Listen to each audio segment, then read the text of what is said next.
Do you really think The Omen was just a horror film? What if I told you that the character of Damien Thorn wasn't simply the product of screenwriter David Seltzer's imagination, but rather a carefully constructed fiction designed to hide a much darker truth? A truth that powerful forces have worked tirelessly to suppress for decades. Tonight, I'm going to share with you the story they don't want told. It begins in Rome, June 6, 1946, a date that would later become synonymous with horror fiction, but which first marked the birth of a child whose existence would spark a chain of inexplicable events spanning continents and generations. His name wasn't Damien. Not originally.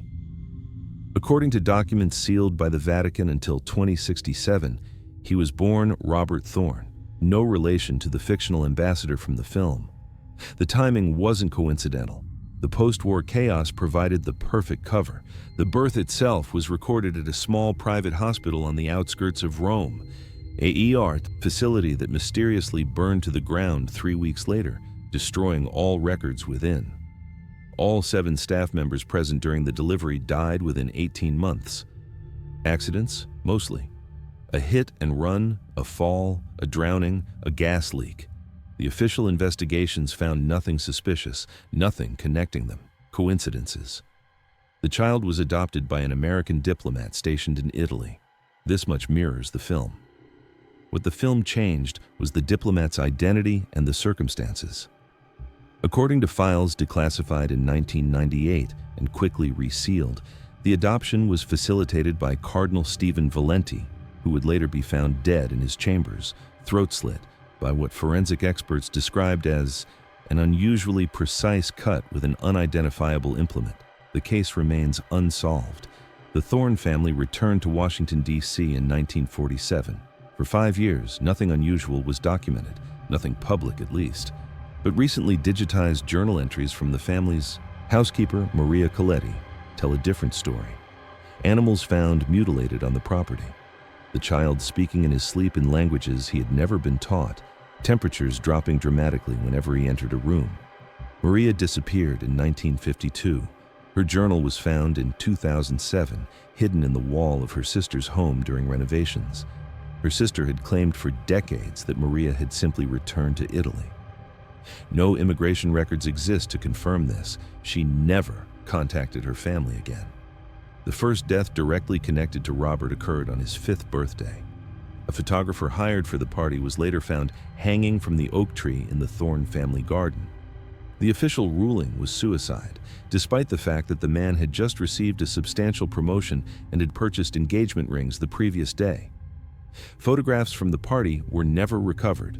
By age 7, Robert was attending St. Matthew's Academy, an exclusive private school in Virginia. 3. Teachers requested transfers within his first semester. 1. Dr. James Lowell left education entirely and checked himself into a psychiatric facility in Maryland. His admission papers, obtained through a Freedom of Information Act request in 2012, contain repeated references to the boy's eyes and something he called the darkness behind them. Lowell died in the facility 3 months later. Self-inflicted wounds, 37 of them. A pattern was emerging, but no connections were being made, not officially. The family's wealth and diplomatic status ensured investigations remained superficial. Problems disappeared. People disappeared. In 1955, a fire broke out in the chapel at St. Matthew's during a Christmas service. Robert, 9 years old at the time, was notably absent despite being listed on the attendance sheet. 5 children died. The cause was determined to be faulty wiring. The school's maintenance records for the 3 years prior to the incident were never found. The Thorns relocated to London in 1956, ostensibly for diplomatic reasons. Internal State Department memos, heavily redacted but partially visible through FOIA requests, suggest the move was recommended after concerning incidents that required distance from previous environments. No further details were provided. In London, Robert attended Harrow School. His academic records show exceptional intelligence coupled with what one teacher described as an unsettling detachment from normal emotional responses. 3 students who shared his dormitory were treated for night terrors. One never recovered, remaining institutionalized until his suicide in 1972. A groundskeeper at Harrow, William Jennings, kept a personal log of strange occurrences around the school. His entries from 1957 to 1959 document animals found ritualistically arranged on the grounds, always in locations Robert had been seen the previous day. Jennings was dismissed for alcoholism in 1959. His body was discovered in the Thames 3 weeks later. Drowning. Alcohol in his system. Case closed. The Thorns returned to Washington in 1960. Robert, now 14, had grown into a charismatic young man. School records describe him as exceptionally persuasive and naturally commanding. His circle of friends consisted exclusively of children from powerful families, senators' sons, industrial heirs, the children of media moguls. They called themselves the Assembly, a detail discovered decades later in the private correspondence of Senator William Harrington's son, Michael. Michael Harrington died in a boating accident in 1962. His personal effects, including letters describing the Assembly's activities, were scheduled for return to his family. They never arrived. When questioned in 1997, the officer responsible for processing them had no recollection of their existence, despite his signature on the chain of custody documents. The Assembly's activities remained hidden, but their influence grew. By 1965, its members had positioned themselves in prestigious universities, Harvard, Yale, Oxford. Their communications, later discovered in a storage unit rented under a false name, reveal a coordinated effort to infiltrate specific departments: political science, religious studies, archaeology, media, and communications. Robert himself attended Harvard, studying ancient civilizations and religious mythology. His thesis advisor, Dr. Eleanor Chambers, became increasingly concerned about his obsession with apocalyptic prophecies and ancient fertility cults. She began documenting her concerns privately, sending copies to a colleague at Princeton. Both died within a month of each other in 1968. Different states, different causes, same result. The thesis itself was never filed in Harvard's archives. A comprehensive search in 2001 found no record of its submission, despite Chambers' notes referencing its completion. What happened to it remains unknown. What it contained can only be inferred from the fragments of Chambers' notes. Disturbing parallels between Sumerian fertility rites and modern power structures, concerning interpretation of Revelation 13, troubling personal theory about blood lineage. After Harvard, Robert seemingly disappeared from public records for 3 years. No employment history, no travel documents, no financial transactions. A ghost. But he wasn't inactive. Witnesses would later place him in Rome, Jerusalem, Baghdad, cities with significant archaeological and religious importance, always accompanied by members of the Assembly, always gaining access to locations normally restricted to the public. He resurfaced in 1904, taking a position at a prestigious think tank with close ties to the State Department. His specialty: religious conflict and power dynamics in developing nations. Within 2 years, he had contributed to policy recommendations for 6 countries. Each experienced unprecedented civil unrest within months of implementing those recommendations. Thousands died, power structures shifted, ancient relics disappeared from museums and private collections. The pattern continued. Robert Thorn moved between advisory positions, think tanks, and private consultation, never in the spotlight, always in proximity to power. Governments changed, conflicts erupted, religious tensions escalated in precisely the regions where he focused his attention. Coincidence, officials claimed, statistical anomalies. Meanwhile, members of the Assembly positioned themselves throughout industries and institutions: media, finance, education, government, a network forming like a web, invisible until you knew to look for it. Their communications, now conducted through coded references in scholarly publications and seemingly innocuous business transactions, revealed a coordinated agenda focused on specific dates and locations of religious significance. In 1975, something unexpected happened. A screenwriter named David Seltzer wrote a horror, Film about a demonic child named Damien Thorn. The parallels to Robert's early life were striking. Too striking. The adoption in Rome, the mysterious deaths, the influential father. Details that weren't public knowledge appearing as fiction on the screen. The film's production was plagued by accidents, lightning strikes, equipment failures. An animal handler found dead under circumstances reminiscent of the fictional characters' demises.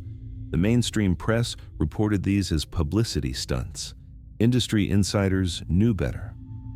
After the film's release, Robert Thorn legally changed his name. Records of this change were sealed by court order. His new identity remains unknown to this day, though forensic analysis of signature patterns and writing style suggest he may have assumed no fewer than 3 distinct personas between 1976 and 1990. Seltzer himself became increasingly reclusive after the film's success. In rare interviews, he deflected questions about the story's inspiration, attributing it to research into religious prophecy and creative imagination. In 1981, he told a reporter from the Los Angeles Times that he sometimes felt the story had found him rather than the other way around. The reporter's notes, obtained after her death in 1999, contain an unprinted addendum. Seltzer seemed genuinely frightened when discussing the film's origins. Asked if he'd ever met anyone who inspired the character, wouldn't answer directly. Kept looking over my shoulder during the interview. The Assembly continued its work throughout the 1980s. Their members now held positions of influence across continents. Archaeological expeditions funded through their affiliated foundations focused increasingly on specific sites mentioned in ancient apocalyptic texts.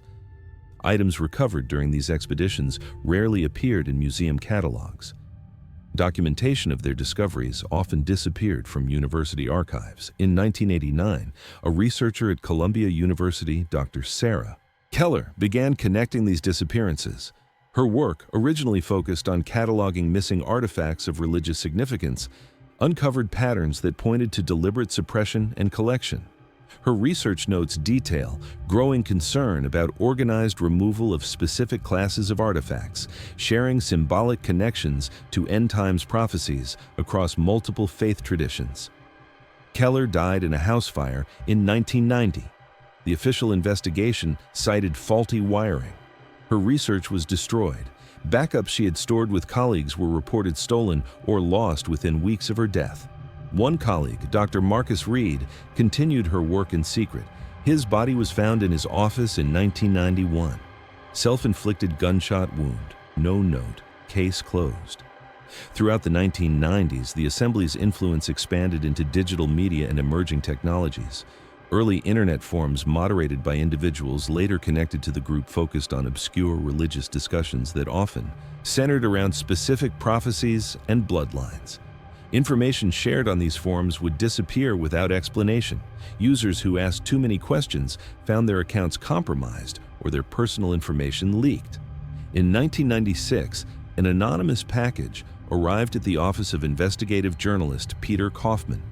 It contained photocopies of partial documents connecting Robert Thorn to multiple unexplained deaths, along with evidence suggesting his ongoing activities under a new identity. Kaufman began investigating, documenting his findings in an encrypted file he updated daily. 3 months into his investigation, Kaufman's apartment was broken into. Nothing of value was taken except his computer and research notes. The break-in was never solved. Kaufman himself disappeared 2 weeks later while following a lead in Chicago.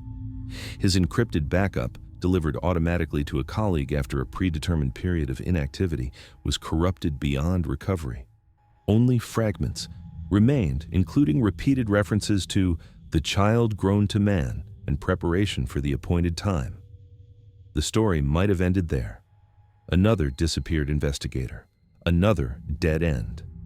But in 2001, a server backup from one of the early internet forums moderated by Assembly members was discovered by a graduate student researching the evolution of online religious communities.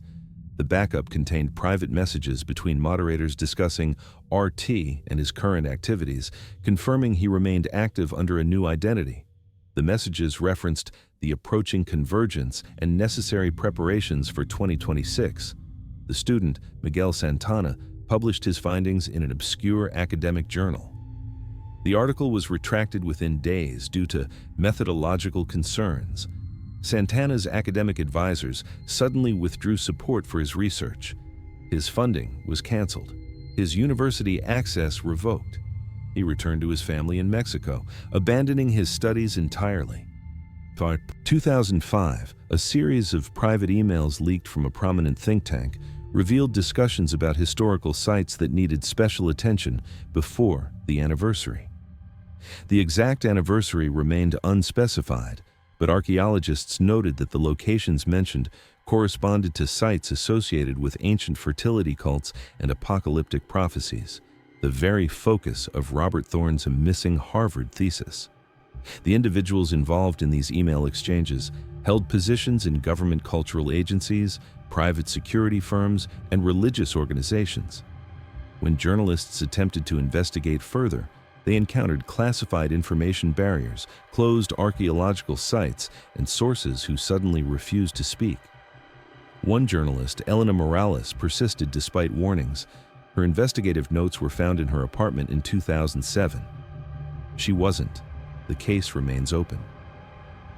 Between 2010 and 2015, a pattern emerged across social media platforms, accounts discussing specific historical connections between ancient cults and modern power structures would experience systematic harassment, followed by account compromises and personal doxing. Platform security experts identified the attacks as coming from sophisticated networks using advanced methods to conceal their origins. No group claimed responsibility. In 2017, retired Vatican archivist Father Paolo Rinaldi gave an interview to an Italian documentary filmmaker, discussing restricted documents he had handled during his service. He mentioned files related to a birth in Rome in 1946 that had been sealed by direct papal order. The interview was never broadcast. The filmmaker's equipment was stolen the following day. Father Rinaldi suffered a stroke 1 week later and never regained the ability to communicate. The documentary project was abandoned. What happened to Robert Thorn? Where is he now? The evidence suggests he remains active, his identity concealed behind layers of legal protections and falsified records. Members of the Assembly continue to hold positions of influence across institutions worldwide. Their agenda, pieced together from fragments of leaked communications and recovered documents, appears focused on a specific event anticipated in December 2026, the 80th anniversary of that birth in Rome. References to the convergence and the appointed time appear consistently in what little of their private correspondence has been recovered. Astronomical calculations indicate a rare planetary alignment will occur on December 21, 2026. The winter solstice. The same date appears in multiple ancient texts describing apocalyptic scenarios and the rise of a powerful figure with supernatural lineage. Is it coincidence that Hollywood has announced a new reboot of the Omen franchise, scheduled for release in June 2026? Is it coincidence that archaeological expeditions funded by foundations connected to Assembly members have recently focused on 7 specific sites mentioned in Sumerian end times prophecies? Is it coincidence that private security firms associated with the Assembly have acquired properties surrounding these sites? There are no coincidences in this story, only patterns waiting to be recognized. In 2020, a data analyst named Christopher Way began compiling these patterns, creating an algorithm to identify connections between seemingly unrelated events and individuals. His work revealed networks of influence corresponding exactly to what we now know as the Assembly. It showed communication patterns, resource allocations, and coordinated activities, all pointing toward preparations for December 2026. Way published his preliminary findings on an academic server in February 2021. The paper was downloaded 347 times before the server experienced a catastrophic failure, losing all data. Backup systems failed simultaneously.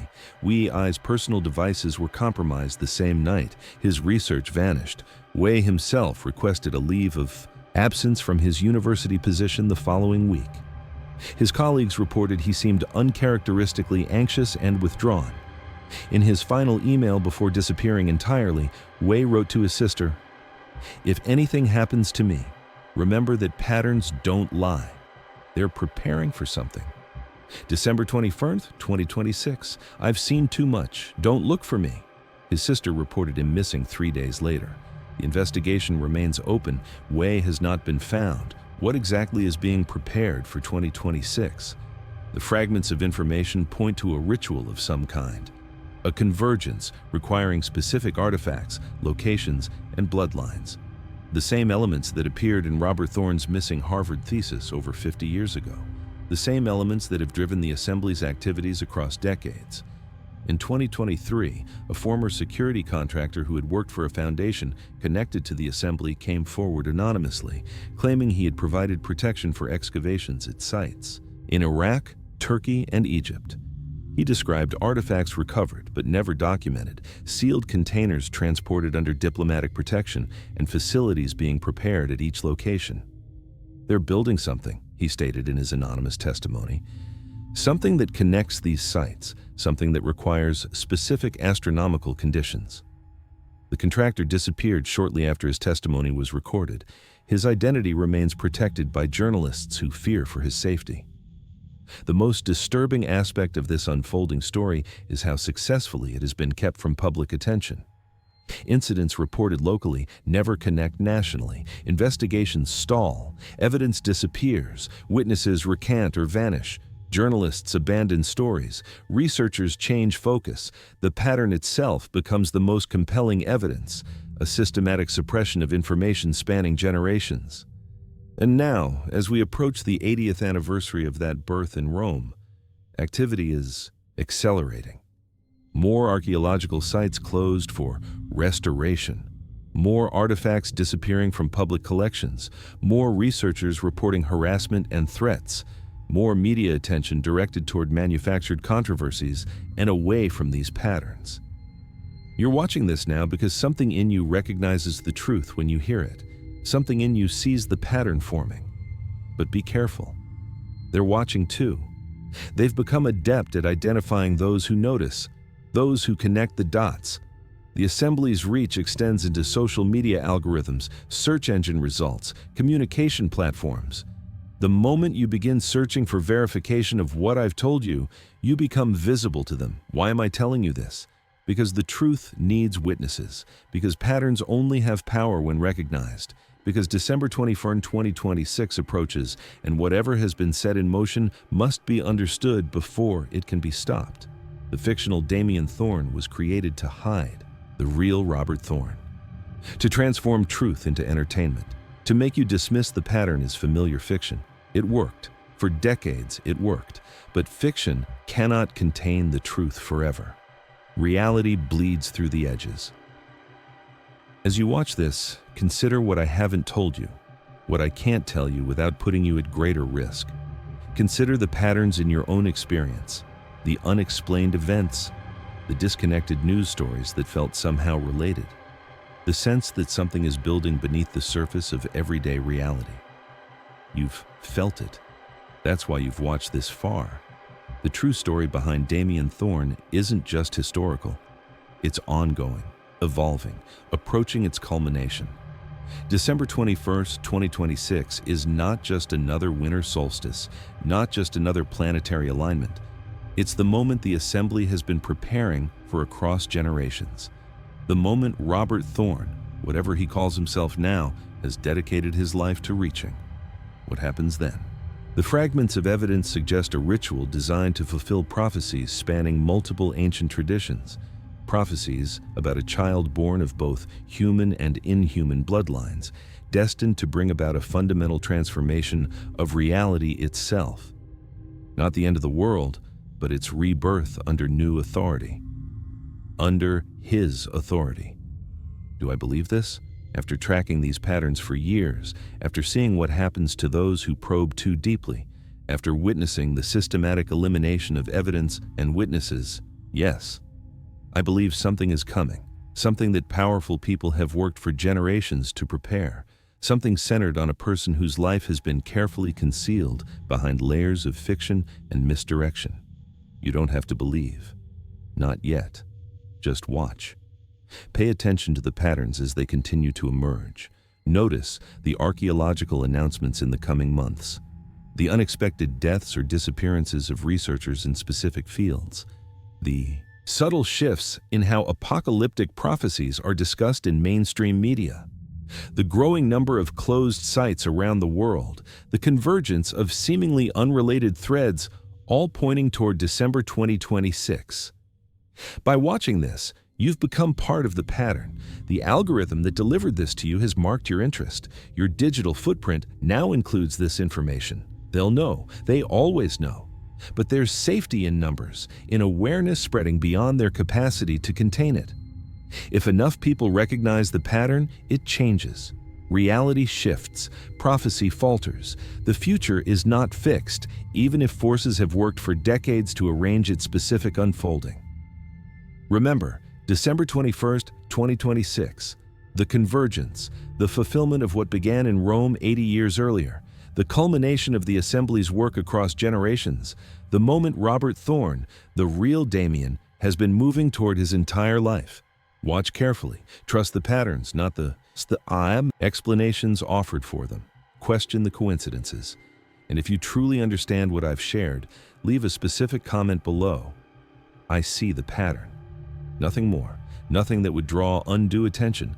Just acknowledgement that you recognize the truth behind the fiction. That you'll be watching as December 2026 approaches. The true story behind Damien Thorn isn't finished. It's still being written. And now, whether you wanted it or not, you're part of it. We all are. Watching, waiting, witnessing as the pattern completes itself. December 21st, 2026. Mark the date, and remember, they're watching too. Always watching.